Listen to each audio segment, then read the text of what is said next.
Hi, thank you guys for watching. I'm Doc LQJ for those of you who are watching my videos for the first time. I am doing this video via YouTube, but the purpose of this video is actually for an expert session for international women in psychology. So the topic of this video is actually self-care. And I'm going to talk a little bit about self-care from the perspective of the helping professionals because it's kind of what we do. We are a group of women, and I guess the topic applies to both women and men in this profession. And we are psychotherapists, psychiatrists, psychologists, and when you are a helping professional, typically you are tasked with the care of other individuals and kind of pulled in multiple directions oftentimes. And you also, of course, have your family life. So, vacating self-care or care for self can be something that happens often. I've made myself a couple of notes. So we'll start with kind of talking about how helping professionals and caregivers in general typically are charged with the essential duty of providing oversight for other people in some manner, some form or another. And what happens is, as we're providing care for those other people, we prioritize the needs of those people above the needs of ourselves. And as we're doing that, we forget that the essential component to providing care for those people is typically ourselves. We need us. And we need us to be at our best in order to be able to provide that care for them. So it's easy to lose sight of ourselves, okay? So the first tip is going to be prioritization based on this particular pragmatic idea. Okay, so you need to find an idea that makes sense. As I mentioned, in all things, if we're the element that is providing the care, we need us. And so without you at full functionality, there can't be any help, guidance of any kind. Not as a parent, not as a caregiver, not as a therapist, not as a psychiatrist. Think about it. If you are prescribing medication for a patient and you've not gotten any sleep at all, and you're living off coffee, which we all do, okay? And you're thinking to yourself, what are the symptoms of this patient? And we all have a particular sheet of diagnostics, that we typically review. And, from the patient side, they don't know that we're reading off of a select criteria when it comes to symptoms. Are you having any nausea, any vomiting? Are you getting good sleep? We ask that question, and oftentimes we're not getting any good sleep ourselves because we're pulled in so many directions. Oftentimes we're running private practice in the daytime and we're still on call at night, moving from one facility doing assessments to the next. And so we're not getting those, breaks like we need to. And so what you need to do is exercise moments where you pause and you take a break, and you don't just get yourself a coffee, but you also get yourself a nap.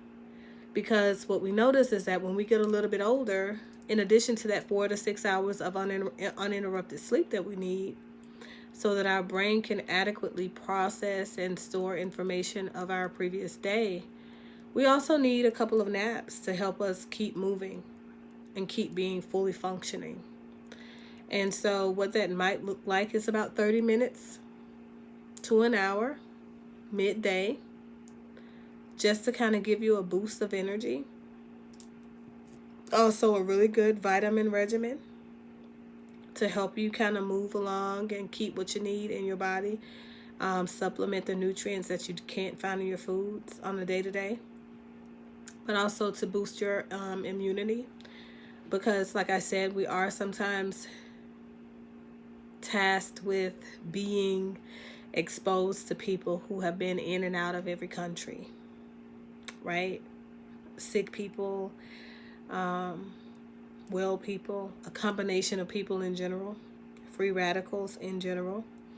All of those kinds of things that can definitely affect our health and our wellness. And we need to be protecting that because we are also exposing other people to us. So essentially, we could be the component that can make someone else sick just simply because we've been exposed to so many different pathogens and so many different people along the course of the day. So we have to make sure that we take care of ourselves in order to be able to take care of others. And so cleaning your hands, not with soap and water alone, but cleaning it with soap and water, but also sanitizing, right? Making sure you drink plenty of water, eat plenty of fruits, vegetables, calibrating your diet, your nutrition, and wellness is very important. We talked about adequate sleep, clarifying the needs of other people, and making sure that once you come into an understanding of your personal needs, when you work from that pragmatic schema of what you need in your life, and you start setting healthy boundaries around your own needs, you think about what people are asking you to do. And you start asking those questions of yourself. Do they align with what I've already set out for myself? Because if I know that this person is asking me, hey, Key, I need you to run me to the store at 1 p.m., and I know that that one thing, which I'll talk about kind of toward the end of this video, that I've set out to do for myself every week, that's like a big thing, is go to the spa. And I know I do that at 12:30 every day. Am I going to be able to run him at 1? No. So I'm going to have to give myself permission to say, no, I can't do that, and it's going to have to come from a place of true selflessness, because what it means is that I think of myself a little bit less than I think of myself every day if I were selfish. Selfless service means that you service others from a place of understanding and compassion for yourself and others. So that means that you understand the importance of taking care of you in order to take care of them. It doesn't mean that you vacate the needs of yourself, because you definitely need to focus on you in order for you to adequately provide for others, because you need to make sure that you're calibrated. So you need to be doing things for you to say that you appreciate you in the way that you want other people to appreciate you. Kind of like modeling behavior, okay? And so you have to become comfortable with saying no. And I also suggest honest self-reflection on a weekly or bi-weekly basis, depending on how busy your days are. So if you are a clinician or any other person who works somewhere around 18 hours a day, I would say do weekly weekly self-reflection, okay? Because the thing is, the more hours you put into your workday, and the more hours, even if you're a work from home person or a self-employed person, the more hours that you put into the work that you do, the less hours you put into self. You understand? Even if you're doing something that you love, you're still putting in less hours with yourself, for yourself. And so your self-reflection needs to be reflective of, I'm becoming more in tune with myself. And if you don't already have a therapist, invest in yourself a good therapist, because oftentimes this is something that is taken for granted. We don't know how important it is to have adequately calibrated mental, emotional, and behavioral health and wellness. But this is a very essential component to having a well-balanced life and not having reactivity to every single thing that happens in life. And so we have to be aware of how our actions are impacted by the actions of other people.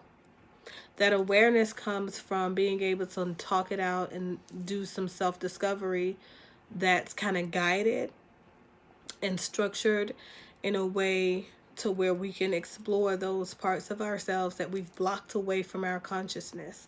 And you can only do those things in therapy and through guided reflection. Okay. So I also have on my recommendation list a vision board being done biannually. And so I say do it biannually because every 6 months or so, your goals in life change, because your vision about your life changes, because your perspective about your life changes. And you should hold yourself accountable for the areas of your life that you haven't explored that were on your vision board 6 months prior. And what that looks like is if I put on my vision board that and so you're going to do your vision board based on the 6 month calibration. So don't do the vision board 5 years plan, okay? I'm not talking about that. That's the big vision. I'm talking about kind of a 6 months at a time thing. So in the next 6 months, because I want it to be realistic. For those of you who are like new clinicians, fresh out of school, especially like systemic marriage and family therapy types, you should definitely subscribe to me if you've not already done so already, because I do have a clinician masterclass coming up for you guys who are fresh out, who are wondering how to do the application of therapy in reality. And it's because it's hard to kind of see the principles being applied in reality, right? But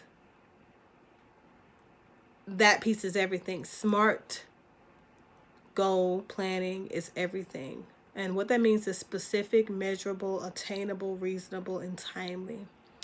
And I've seen so many clinicians that come from a linear phase of thinking, and they really have no idea of what that really means. And so I'm going to have an extended version of training that explains and it, really expands on that for people who have a curiosity about what that really means and how to apply smart goal planning to their life. And so what this 6 month vision board does is really hold that piece into a higher standard of a person's life being, if that makes sense. And so it gives you perspective on your life. Tells you, okay, in the next 6 months, what I see myself attaining this particular goal. Okay.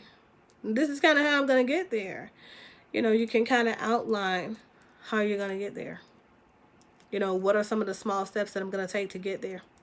And you can do that in that vision board. And the thing is, if this is an area that you've not visited, you still have everything you need to get there.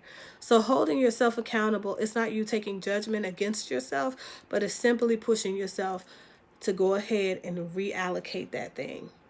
Or to say, you know what, I figured out that this was a little bit too difficult for me and I'm not yet ready to walk into this light yet. So maybe I need to work on that in therapy. The thing that I see preventing me from moving, in that direction. And so that's definitely something that's on the list of things that I suggest, but also evoking positive energy by way of intentionally letting go of negative energy and, how should I say, incorporating a positive energy ritual. Okay. And if you don't already do that, I think I've already done a separate video somewhere on my monthly broadcast. But basically what you do is you find yourself in deep-seated meditation, and you find positive words of affirmation that really resonate with you. I am light, right? My life is what I make it, right? Kind of like these words that give you a seat of positive energy, you know, that put you in a really good place, even when you are in a really dark place, that make you feel like, okay, now I've really been rooted and planted, like somebody's really given me purpose in life. I'm not buried underneath all of this darkness that surrounds me. I've been planted for a greater purpose, and it gives you an opportunity to redefine your life, redefine where you are in life, and start to grow instead of finding yourself sinking in that dark hole. So find yourself giving yourself a ritual that gets rid of the negative energy every night so that you can evoke more positive energy. So start speaking life into yourself, and then also speaking life into other people. Whether you see them down and drowning, or if you see them uplifted, you know, walk past someone that you see in the market and say, you know what, that's a great shirt you have on. Or you have a nice smile. You know what? I really like your hair. Whatever. But when you start doing more things that are filled and ridden with positive energy, you start to make your inner core of self and your spirit shine in a different way. And so you can impact the work that you do with other people in a more positive way. Everything in your life will start moving in a positive direction. And so you can thank me later. So make it your business to be a positive inspiration to other people. Bless others so that you can bless yourself in that way. So let's see. And the one that I told you I get to later. Make it your business to do one thing, one very intentional thing for yourself every day that's small. And then at least once a week or once a month, depending on your financial budget, that is bigger, right? So we talked about the spa. For me, I like the spa. What can I say? So the spa does a couple of things as far as like giving you different perspective. For me, it could be the spa. Sometimes it's hiking. During the colder months, when I'm not able to venture out into nature as I would prefer, I may go and decide to be in the spa, get a little steam going. I prefer exercising, but right now, at the current moment, that's something that I had to take out of my regimen. And so I've replaced it with a lot of things. And that's one of them. It almost gives me the same amount of euphoria. But I can't wait until I get back to the basics. Just going out for a nice pace, jog, brisk run, you know, getting my life in the morning at 4 a.m. But if you can't do the things that you typically do, find something to replace it with. Don't dwell on the things that you can't do. Look forward into the things that you can. You know. So those are my suggestions. If you guys are not already subscribed to my channel, please do so now. Find the subscribe button here after this video or right now or somewhere. Share this video with your network of people. I really hope that it helps. I hope it resonated with you guys. Hope that evoked some positive energy and all that great stuff. And I absolutely love you guys. Thank you so much. And that's all I've got. Later days.